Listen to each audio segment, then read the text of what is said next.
Alhamdulillah sahih ya. Hadis riwayat Bukhari Muslim atau muttafaqun alaih ya. Yang artinya nih, Sayyidul Istighfar adalah, ya Allah, Engkau adalah pemeliharaku. Tiada Tuhan yang berhak disembah selain Engkau. Engkau telah menciptakanku dan aku adalah hambamu, dan aku berada pada janji dan ancamanmu. Tuh, menurut kesanggupanku, aku berlindung kepada Engkau dari kejahatan apa yang telah ku perbuat. Nah, jadi dia berlindung tuh dari kejahatan yang dia perbuat, karena kejahatan yang dia buat pasti ada ancamannya gitu kan. Tapi kalau misalkan kita punya niat jahat nih, niat jahat kita punya niat kita seperti ini, tapi kita membatalkan niat jahat itu dapat satu pahala, satu pahala kebaikan, padahal niat kita buruk. Nah, jadi gini nih, maksud dari ini nih, kalau nggak salah nih ya, aku berlindung kepada Engkau dari kejahatan apa yang telah aku perbuat. Jadi perbuatan nih deh, mungkin benar.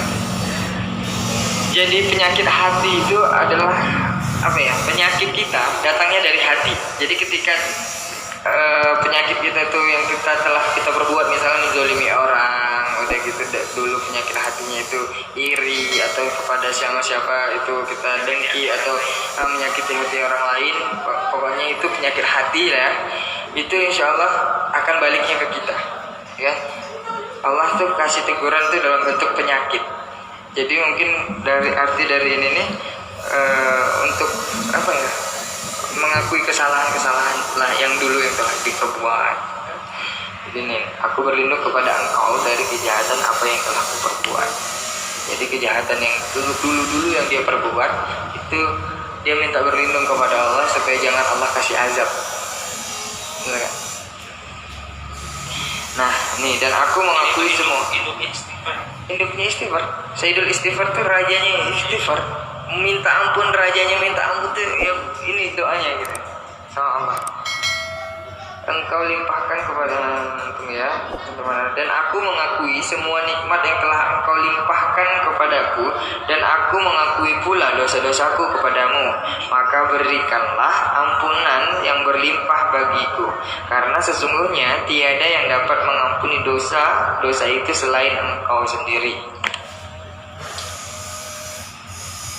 Tapi terkadang aku tuh pernah berpikir gini, kita berbuat dosa pasti Allah, kita berbuat dosa itu atas izin Allah juga sebenarnya, iya nggak sih? Kalau tanpa dia gerakkan kita untuk berbuat dosa itu tidak berbuat dosa, tapi kita yang memilih, disuruh kita yang memilih, yang menentukan kita mau baik atau buruk. Pengaruh setan ya. Nah, tapi kita disuruh milih nih. Contohnya kemarin kan yang dibilang itu kan, ada jalan baik sama jalan yang lurus tapi berkelok. Nah, kita pilih yang mana nih? Kita mau cepat, gerujuk-gerujuk lah. Nah, kalau memang mau cepat juga tapi berkelok-kelok, tangannya jauh, terserah kita, tinggal pilih yang mana. Kita mau sabar, ini sabarnya sabar banget, harus sabar banget di sini. Ini harus ngebut tapi celaka. Tangannya tapi celaka gitu. Ngebut kan, harus ngebut, udah gitu berkelok. Tapi kita bersyukurlah, kita termasuk orang berdosa. Nah, karena Allah mencintai. Nah, kalau nggak salah tuh ketika siapa namanya Ji, yang sahabatnya Nabi, bukan sahabat, pamannya Nabi yang jahat, pamannya itu atau apa ya? Pamannya yang jahat ya, pamannya jahat ketika meninggal itu Nabi tuh ada di kakinya. Nah, kalau nggak salah gitu. Pokoknya itulah dia ya. Tapi kaumnya, dia kan memimpin suatu kaum kan, ya kan, bener nggak? Dia memimpin suatu kaum, ketika dia meninggal tuh kata Muhammad, ayolah tolong ucapkan la ilaha illallah Muhammad Rasulullah, akan masuk surga katanya gitu kan, ketika mengucapkan itu. Nah, tapi ada pengaruhnya lagi dari kaumnya dia. Ketika kamu mengucapkan itu, kamu seorang pemimpin. Ini sama halnya dengan cerita Bilal bin Rabah. Atau bukan cerita Bilal bin Rabah? Enggak. Kalau itu Bilal bin belum. Rabah itu kan datang dari kaum Quraisy kan. Dia kan pertama yang mendengar azan kan. Dia datang dari kaum Quraisy, dia sangat digemari di bangsa Quraisy. Tapi ketika dia ketemu dengan Nabi Muhammad gitu kan, akhirnya dia termasuk salah satu sahabat Rasulullah, dan dia disiksa, dikubur setengah badan, dipukul agar dia masuk lagi ke ini, ke kaum Quraisy. Tapi dia tetap apa juga, ahad la ilaha illallah Muhammad Rasulullah. Dia tetap seperti itu. Kamu kembali kepada kami Siapa yang Quraisy. ngubur? Tapi dia kaum Quraisy disiksa, dilempar batu sampai bercucuran darah, sampai dia Meninggal. ahad Meninggal. nggak meninggal. ahad Akhirnya di situ siapa yang Allah Subhanahu wa Ta'ala. Nah, jadi itu cerita yang tadi. Ketika pamannya itu bilang memilih, berarti kan manusia sendiri yang memilih gitu. Mau masuk surga atau neraka gitu kan. Ketika Nabi Muhammad sudah bilang seperti itu, kaumnya juga bilang kalau kamu memilih Muhammad katanya gitu, mengucapkan itu kamu akan ingkar semuanya untuk kepada umatmu katanya gitu, kepada kaummu katanya gitu. Jadi kan pada saat meninggal pun Allah masih tetap kasih hidayah gitu, suruh memilih jalan mana yang kamu pilih gitu. Jadi kan manusianya itu sendiri yang berarti yang harus menentukan sikap. Ya. Insya Allah banget ya cerita itu aku pengen denger lagi sih sebenarnya. Salam semua Bang Aldi. Ya kita lanjut ya. Ya Rob. Ya udah, Sayyidul Istighfar itu kalau kita membacanya dengan hati ikhlas sungguh-sungguh, insya Allah pada saat itu. Kita harus banyak-banyak baca tentang sahabat. Ya. Jujur sahabat daripada yang gimana ya, cerita yang ceramah yang gimana. Kalau kita cerita sahabat itu motivasi. Kayak Ali bin Hijrah yang masuk Islam, dia adalah sahabat Rasulullah yang paling muda masuk Islam. Ini ada nanti ceritanya di sini. Nanti kalau cerita Muhammad, cerita nabi-nabi, Musa, Ya, jadi kita biografi sahabat itu tahu. Amin ya Allah. Ya, teman-teman kalau nggak tahu coba cari di internet Sayyidul Istighfar ya. Itu dibaca di pagi hari dan petang, dan ini kan udah petang ya. Asar tadi udah petang. Bismillahirrahmanirrahim. Allahumma anta la ilaha illa anta khalaqtani wa ana a'buduka wa ana ala ahdika wa wa'dika mastata'tu wa a'udzu bika min syarri ma sana'tu. Abu'u laka bi ni'matika 'alayya wa abu'u bi dhanbi faghfir li fa innahu la yaghfiru dzunuba illa anta.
ini. Menginum mana menginum?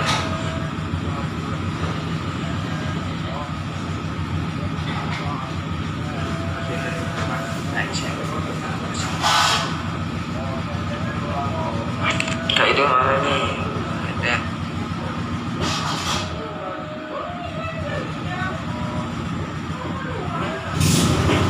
Yuk terakhir ya, permintaan teman-teman semuanya.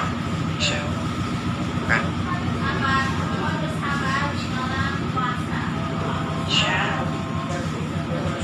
Tapi Anton tadi minta.